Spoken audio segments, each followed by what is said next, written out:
माझी विनंती आहे की मला वाटतं नाही की मला ते केंद्रीय साहेब असतील किंवा इतर ते त्या ठिकाणी नगर आम्ही त्या सभागृहात घेऊन बसवलेलं आहे आणि मला वाटतं बऱ्याच लोकांकडे ते बेवा लायसन्स दिलेलं आहे. मला वाटतं सभागृहाला विनंती आहे की सेक्टर 6-7-8 आमचा परिसर आहे तो आता प्रभाग क्रमांक 5 आहे.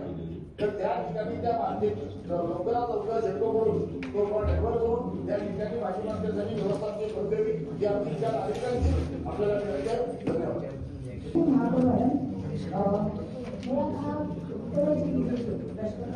नोकर भरती महापालिकेची होत आहे. या अर्थाने महापालिकेची नोकर भरती आणि परीक्षा जिल्हा महाराष्ट्रभर हे कुठेतरी अन्यायकारक आमच्या लोकांवरती आहे.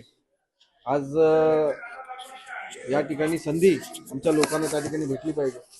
तर कोणाला नोकरी त्या ठिकाणी हवी असेल तर नवी मुंबईत येऊन नोकरी एक्झाम वगैरे देईल, पण आपण स्वतःहून त्या ठिकाणी परीक्षा घेण्यासाठी पूर्ण जिल्हाभर फिरतोय तर हे काय उचित त्या ठिकाणी. आणि आमची लोक त्या ठिकाणी प्रश्न विचारत आहेत, त्या ठिकाणी त्यांच्यामध्ये शंका उपस्थित होत आहेत.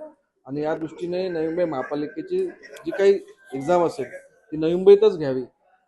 आणि आम्ही नवीन सेवा भरती नियम त्या ठिकाणी आणतोय, तर ती लागू करण्याच्या हिशोबाने जरी भरती केली तर त्याचा परिणाम होणार नाही.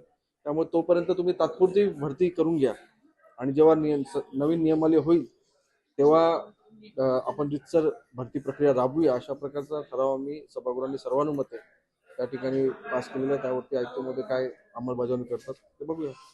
मोबाईल नंबर वगैरे असतील त्यांना लगेच मेसेज त्या ठिकाणी पुरवले जातील. आणि त्या ठिकाणी फॉर्ममध्येच सांगितलं की कुठल्याही कारणास्तव परीक्षा वगैरे याआधी देखील अशी परीक्षा रद्द करण्याच्या घटना त्या ठिकाणी झालेल्या आहेत. त्यामुळे हे काय नवीन नाहीये. त्यामुळे अशा प्रकारचं आम्ही जर आमच्या नवी मुंबईच्या लोकांचं इंटरेस्ट त्या ठिकाणी साध्य केला नाही तर त्या ठिकाणी आम्ही सभागृहात येऊन काय फायदा. नोकरीवरती सर्वप्रथम अधिकार हा नवी मुंबईत राहणाऱ्या लोकांचा असला पाहिजे, अशा प्रकारचं मत आमचं आहे. त्यामुळे त्या दृष्टीने आम्ही त्या लोकांना कसं न्याय भेटेल त्या दृष्टीने आम्ही निर्णय घेऊ. त्यासाठीच करण्यात आले कारण की ज्युनियर इंजिनियर काही आपले इंजिनिअरिंग कॉलेजेस आहेत, डॉक्टर्स आहेत, आपण किती पास आउट झालेले आहेत. तर आज या ठिकाणी त्यांना संधी नाही भेटली तर ते राहतात, राहतात त्या ठिकाणी नोकरीवरती त्यांचा अधिकार असणे साहजिकच आहे. त्यांना कसं एक दिवस अगोदर आहे त्यांना त्या ठिकाणी अनुकूल नव्हतं कारण की एक दिवस अगोदर कसं करायचं आता त्यांना कठीण त्या ठिकाणी जाऊ शकतं. आयुक्त साहेब करतील असं वाटतं मला.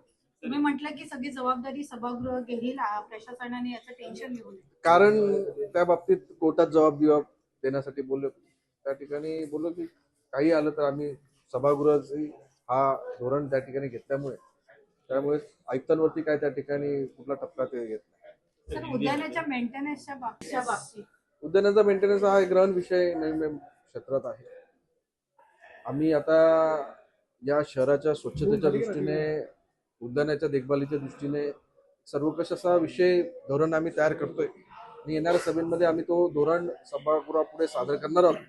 त्या माध्यमातून आपल्या नवी मुंबई शहर भारतातलं नंबर 1चं स्वच्छ शहर फक्त नंबरमध्ये नाही, तुम्ही आम्ही सर्व प्रत्येक नागरिक बोलू शकेल की हा आमचं शहर खरंच स्वच्छ आहे, अशा धर्तीवर आमचे गार्डन खरंच चांगले आहे, अशा बाबींवरती जाऊन आम्ही तशा प्रकारचं धोरण राबवण्याचा प्रयत्न करतो.